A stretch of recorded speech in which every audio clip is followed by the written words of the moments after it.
चलिए, बायोलॉजी में था कोशिका ना। चलिए बताइएगा, रचना के आधार पर कोशिका कितने प्रकार के होते हैं?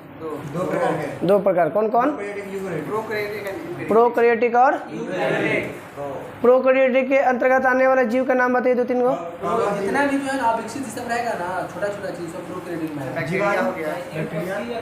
है। जिसको हम नहीं दे सकते हैं वो सब किस में? प्रोकैरियोटिक में। जो दिखेगा वो यूकैरियोटिक में। क्लियर हो गया? प्रोकैरियोटिक में कितने प्रकार के राइबोसोम? 70। और यू प्रकार के 80। बताइएगा प्रोकैरियोटिक का आकार बताइएगा। प्रोकैरियोटिक का आकार 1 माइक्रोन से 10 माइक्रोन के बीच में होता है। आकार कितना होता है? 1 माइक्रोन से 10 माइक्रोन के बीच। 1 माइक्रोन और 10 माइक्रोन के बीच में होता है। बताइएगा इनमें अनुवांशिक पदार्थ के रूप में क्या पाया जाता है? हाँ, या तो आरएनए या तो डीएनए। नहीं, हम लोग में स्पेशल डीएनए होता है पूरी तरह से। या तो आरएनए रहेगा या तो पृथ्वी पर खोजा गया पहला अनुवांशिक पदार्थ आरएनए। जब जीवाणु अनुवांशिक में तो आरएनए सबसे पहले आता है, तो सबसे पहले खोजा गया अनुवांशिक पदार्थ आरएनए। कौन सा? आरएनए।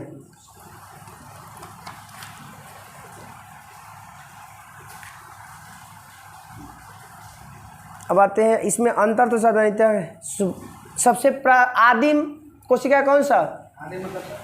प्राचीन, पुराना।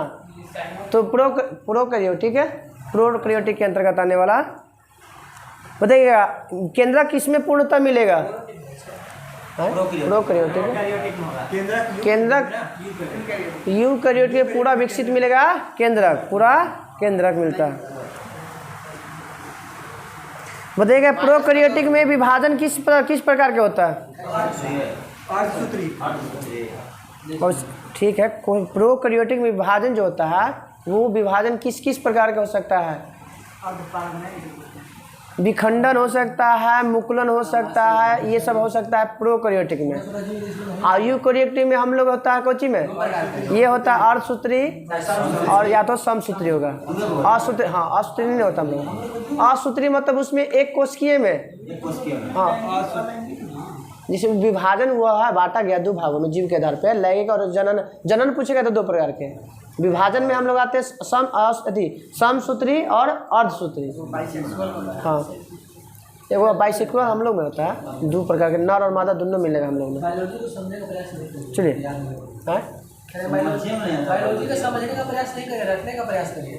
जितना समझ के याद कीजिएगा उतना कुछ नहीं हो पाएगा। जितना समझिएगा ना, हम देख के बोलेंगे।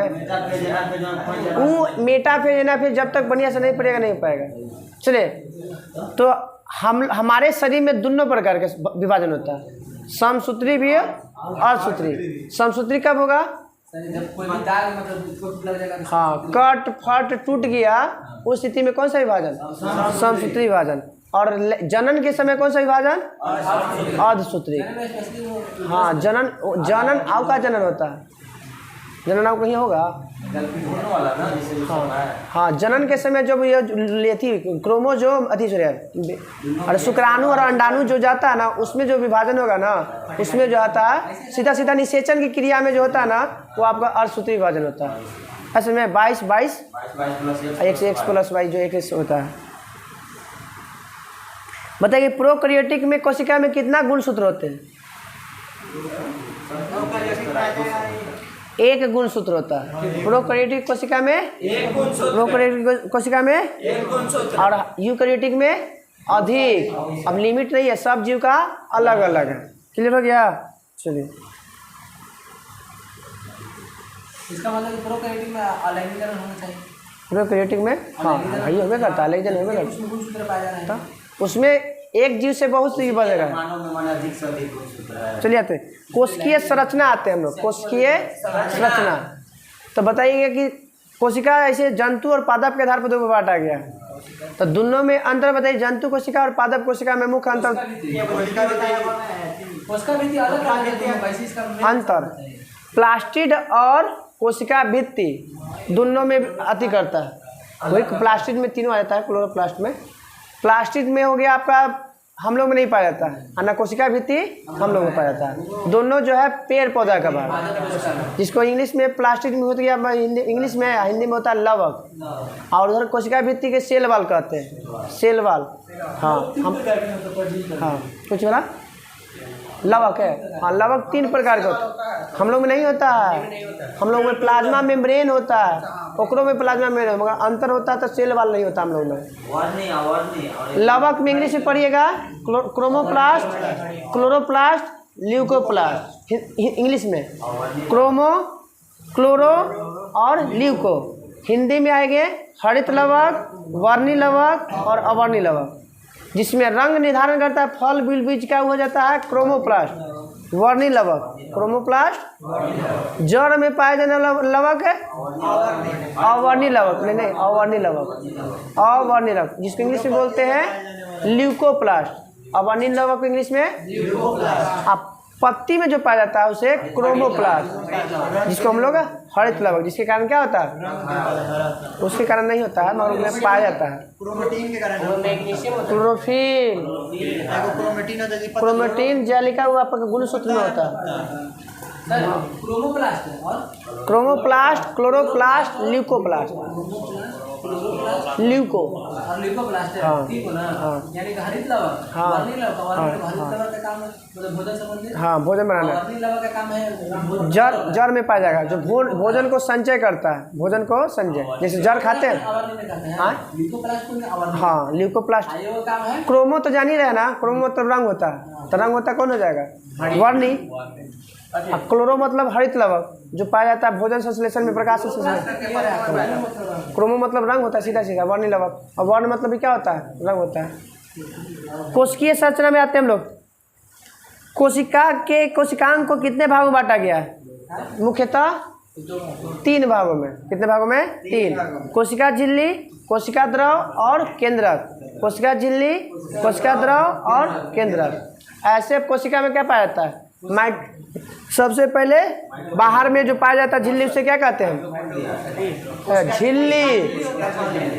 कोशिका के बाहर चारों जो पाया जाता है झिल्ली, उसे, उसके ऊपर दीवार पाया जाता है उसे कोशिका भित्ति। हमें अभी पादा पर जंतु थोड़ी बोल रहे हैं, पाया जाएगा बस इतना याद रखिए।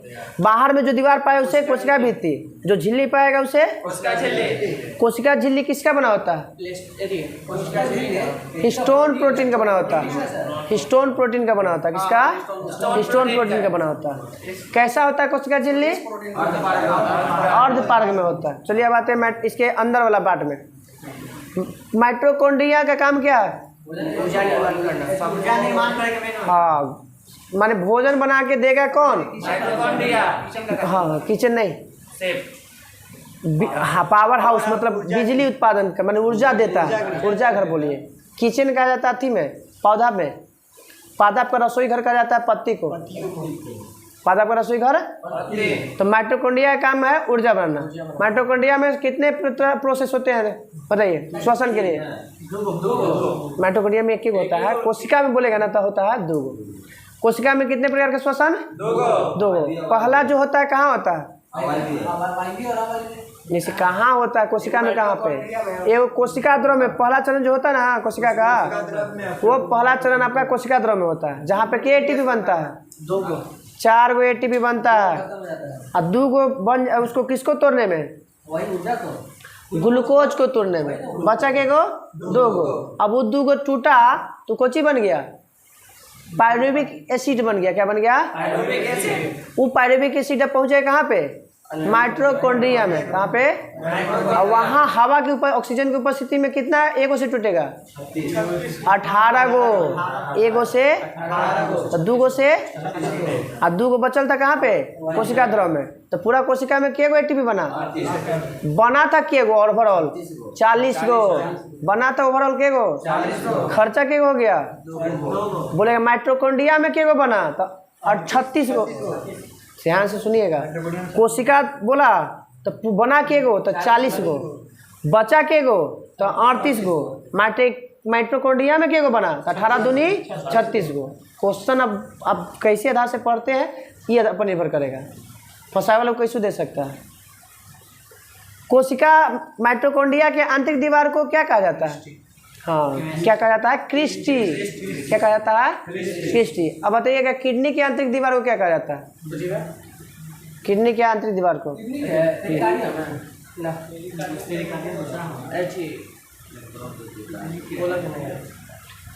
मेडुला कहा जाता है। क्या कहा जाता है? अब किडनी के बाहरी आंतरिक भाग को क्या कहते हैं? मेडुला। म से मिडिल, म से बीच वाला भाग में, तो बीच के जब मिडिल बन जाएगा तो आंतरिक बोल सकते हैं ना। तो याद करने का तरीका, म से मिडिल, म से, तो किडनी के आंतरिक दीवार को क्या कहते हैं? अब बाहर भाग को कहते हैं कौन चीज? कॉर्टेक्स। क्या कहते हैं? बाहरी किडनी के बाहरी भाग को कॉर्टेक्स। किडनी भी खत्म। किडनी के बाहरी जो आवरण होता है ना, वो पेरिटोनियम का बना होता है। समझा? पेरिटोनियम। अब आते हैं माइटोकॉन्ड्रिया। माइटोकॉन्ड्रिया में कौन से चक्र कोशिका के कारण ऊर्जा बनता है? क्रेब्स चक्र। काहे नाम दिया गया क्रेब्स? ऊर्जा ज्यादा होता है, इकट्ठा रहता है। वैज्ञानिक का नाम था केब्स, इसीलिए उसके नाम पर दे दिया गया चप। हो गया। इसका तो खोज करण तो हम लोग हो गया। इसका अल्टीमेट खोज किया था, नामकरण इसका किया था सीबेंडा। चलिए अब आते हैं इसके बाद कौन आता है? कोशिका का कंकाल किसे कहा जाता है? Endoplasmic reticulum. कोशिका का कंकाल, हाँ, ईआर को कहा जाता है। ईआर कितने प्रकार के? 2 प्रकार। कौन कौन? हाँ, तो शॉर्ट फॉर्म में ACR और RER। एस से हो गया स्मूथ, आर से हो गया रफ। तो वसा कार्बोहाइड्रेट किस में पाया जाएगा? ACR पे। और प्रोटीन किस में पाया जाएगा? रफ मतलब खुरदुरा में। कोशिका का सबसे छोटा अंग बताइए तो? राइबोसोम। का है भाई? एक तो सबसे छोटा कोशिका के अंदर पाया जाएगा ER, और ER में खुरदुरा रहता है खाली स्थान, उसमें पाया जाता है राइबोसोम, इसलिए सबसे पादप कोशिका का सबसे बड़ा भाग बताइए। पादप कोशिका का सबसे बड़ा भाग पादप, हाँ, लवक। क्या पाया जाता है? पादप कोशिका का सबसे बड़ा भाग लवक। सबसे बड़ा, सबसे छोटा है वो समूह में। ठीक ना। अब आते हैं ईआर हो गया। ईआर के तो नहीं काम है और कुछ तो नहीं है। इसके बाद आते हैं गोल्जी बॉडी। गोल्जी बॉडी का काम क्या है कोशिका में? हाँ, ट्रैफिक सिग्नल का काम है। यातायात प्रबंधन किसे कहा जाता है? गोल्जी बॉडी को। यातायात प्रबंधन इसी को इंग्लिश में बोलता है कोशिका का ट्रैफिक पुलिस। कोशिका का। उसके बाद आते हैं पानी की मात्रा को कोशिका में कौन नियंत्रित करता है? राजधानी, वैक्यूल्स। क्या बोलते हैं? पानी की मात्रा को नियंत्रित कौन करेगा? वैक्यूल्स। वैक्यूल्स करता है। कौन करता है? हम लोग में बड़का वैक्यूल्स के पेड़ पौधा में बड़का वैक्यूल्स। शरीर बड़ा, जिसका शरीर बड़ा तो वैक्यूल्स भी, हम लोग उससे छोटा है तो वैक्यूल्स भी छोटा।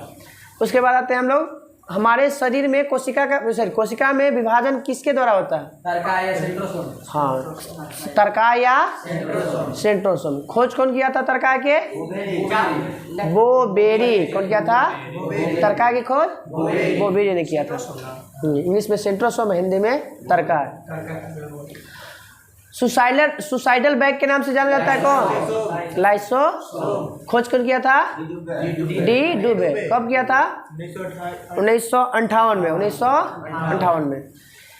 कोशिका का सफाई करता लाइसोसोम। क्या पाया जाता है लाइसोसोम में? एक एंजाइम पाया जाता है। क्या पाया जाता है? जो सभी चीज को क्या कर लेगा? घुला देगा। इसीलिए इसको क्या कहता है? सफाई ना, आत्महत्या की थैली या तो सुसाइडल बैग। डरे, इसीलिए जब फटेगा तो कोशिका वहाँ क्या हो जाएगा? सब कोशिका मर जाएगा। मान एक कोशिका में फटा तो वो कोशिका खत्म हो जाएगा। यही इसी में अति नहीं पाया जाता। बताइए कि कहाँ पर लाइसोसोम, हमारे शरीर के कौन कोशिका में लाइसोसोम नहीं पाया जाता? हाँ सही में आरबीसी में रक्त लाइसोसोम में नहीं पाया जाता। ना कोई में नहीं पाया जाता। तो कोई में नहीं पाया जाता। पाया जाता तो फिर तो हम लोग कहला जाता किडनी में या लिम्फ में मरे हुए नहीं खत्म हो जाता। फिर इधर हाँ तो चलिए करते। बताइए कि पादप कोशिका आकार कैसा होता है? पादप कोशिका का आकार कैसा होता है? अंडाकार चतुर्भुजाकार। पादप कोशिका का आकार? हम लोग कोशिका का आकार? गोलाकार। कैसा? जंतु कोशिका का गोलाकार और पादप कोशिका का वर्गाकार या चतुर्भुजाकार, जो भी कहिए। पेड़ पौधा में हाँ, पेड़ पौधा वाला हाँ, चौथा गोला स्क्वायर में रहता है। आप पूरी तरह से क्या, आप पूरा का हम लोग स्क्वायर कहिएगा अब सा, मतलब देखिएगा। हाँ, हम लोग में गोला होता है। चलिए, सबका शेर सेम होता है, हम लोग अलग अलग भी हो सकता है।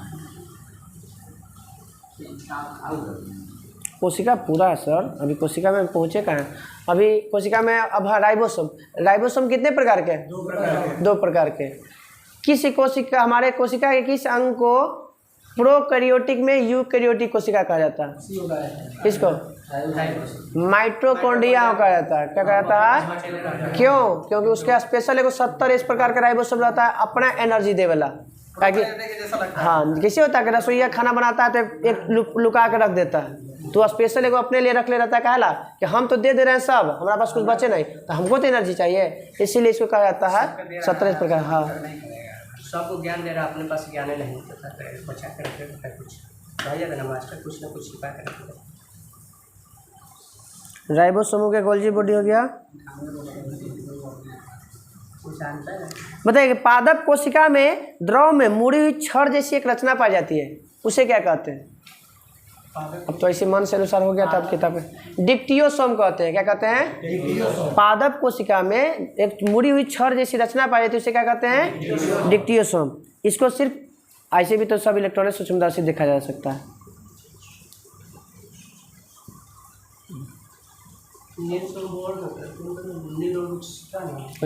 हाँ, एम नॉल है उसका।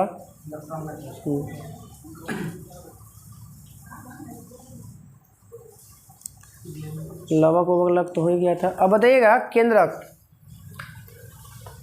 केंद्रक में कितने प्रकार के अम्ल पाए जाते हैं? अम्ल हाँ, 2 प्रकार के अम्ल पाया जाता है। कौन कौन? और तो पढ़िए तब पूरा DNA RNA के पढ़िए तो कुछ ही आता है। फुल फॉर्म बोले तो एसिड आया ना, तो एसिड का मतलब कुछ ही होता है अम्ल। एसिड का मतलब तो कितने प्रकार के अम्ल? 2 प्रकार के, DNA और D deoxyribonucleic acid. Nucleic मतलब केंद्र, और एसिड से मतलब अम्ल, केंद्र में पाया जाने वाला अम्ल। तो 2 प्रकार के अम्ल। पूछेगा कि DNA में कौन सा शुगर पाया जाता है? DNA में शुगर का नाम बताइए। पढ़ावल था, सब भुला गया लोग। जो पहल का अक्षर वो कोची है? शुगर है। डायोक्सी राइबोज कोची है? DNA में कौन सा शुगर? डायोक्सी। RNA में राइबोज शुगर। RNA में हाँ। अब आते हैं केंद्रक। केंद्रक में पाया जाता है एक और गुण सूत्र पाया जाता है। क्या पाता है? गुण सूत्र किसका बना होता है? DNA और प्रोटीन का। DNA और गुण सूत्र किसका बनाता है? DNA और प्रोटीन का। गुण सूत्र तो हो गया। गुण सूत्र को खींचेंगे तो क्या प्राप्त होगा? DNA। क्या प्राप्त होगा? और DNA को फिर खर्चोगे या खींचेंगे तो क्या प्राप्त होगा? जीन। क्या प्राप्त होगा? तो जीन के बहुत सारा मिला देंगे तो क्या बन जाएगा? DNA। और DNA के बहुत सारा मिला देंगे तो क्या बन जाएगा? गुणसूत्र। गुण वही क्रोमोसोम बोलिए या गुणसूत्र बोलिए।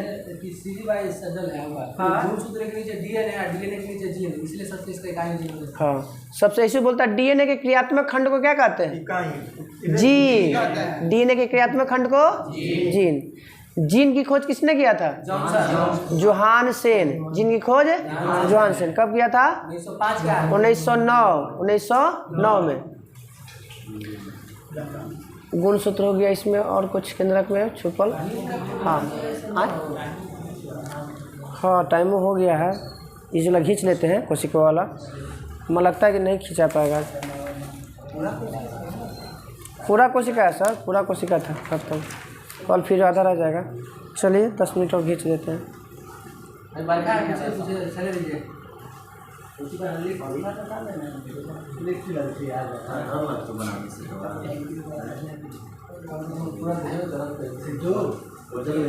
चलिए बताइएगा डीएनए से डीएनए बनना क्या कहलाता है?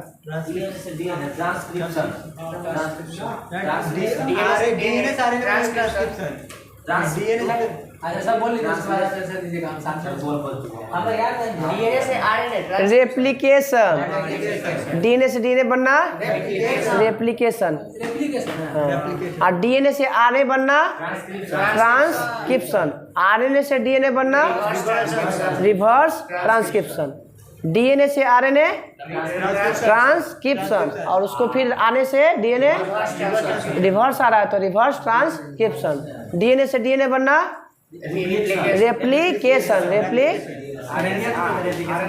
और आर प्रोटीन बनने की अंतिम क्रिया ट्रांसलेशन, प्रोटीन बनने की अंतिम क्रिया अब इसके बाद विभाजन नहीं हो सकता, इसके बाद ट्रांसलेशन रेप्लिकेट वही देगा, रेप्लिकेशन नहीं देगा। हाँ अच्छा नहीं वो रेप्लिकेशन के पूछ रहे हैं भाई साहब, वो तो दूसरा चीज़ वही था। अब आइएगा, गुणसूत्र के कितने भाग होते हैं? 3 भाग। गुणसूत्र के कितने भाग? 3 भाग। पेलिकल, मैट्रिक्स, हाँ एगो सेंट्रो, जैसे नहीं सेंट्रोमीटर दिले, क्रोमेटिड्स। गुणसूत्र के कितने भाग? 3 भाग। कौन कौन? पेलिकल, मैट्रिक्स और क्रोमेटिड्स।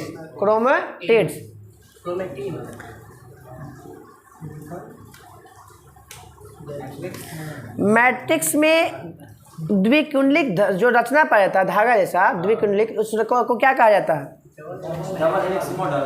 उसी को कहते हैं क्रोमेटिड्स या अर्ध गुणसूत्र कहते हैं। उसी को क्या कहते हैं? क्रोमेटिड्स या डबल हेक्सिल मोड, मतलब द्विकुंडलिक रचना, धागा का रचना पाया जाता है, उसे हम क्या कहते हैं? क्रोमेटिड्स या हाँ आरएनए में सिंगल। अरे दो वैसे है बीच में जुड़ल है ना, तो डीएनए। बताइए क्रोमेटिन किसका बना होता है? प्रोटीन का, डीएनए और हिस्टोन प्रोटीन का बना होता है। क्रोमेटिड किसका बना होता है? क्रोमेटिड किसका बना होता है? सीधा सीधा डालिए ना कि गुणसूत्र किसका बना होता है? डीएनए प्रोटीन का। बस थोड़ा सा कहता अंतर है तो समझ लेंगे हम लोग। कहीं हो तो पाया जाता है किसी में, गुणसूत्रीय का भाग है। हाँ गुणसूत्र जहाँ पे 2 क्रोमेटिड्स आपस में जुड़ता है ना, वो जुड़ने वाला स्थान को क्या कहते हैं? वो तो तंत्रिका तंत्र के खाली स्थान को कहा जाता है, सिनेप्स कहते हैं। हाँ न्यूरॉन वाला हाँ चल ठीक है। अब इधर जब 2 क्रोमेटिड्स एक स्थान पर जुड़ते हैं, जुड़ने वाला स्थान को सेंट्रोमियर कहते हैं। क्या कहते हैं? हाँ जहाँ पे 2 क्रोमेटिड्स आपने जहाँ जुड़ेगा ना, उस स्थान को क्या कहते हैं? सेंट्रो। मगर अगर द्विकुंडलिक रचना पाया जाता है उसे क्या कहते हैं? क्रोमेटिड्स। हाँ सेंट्रोमियर।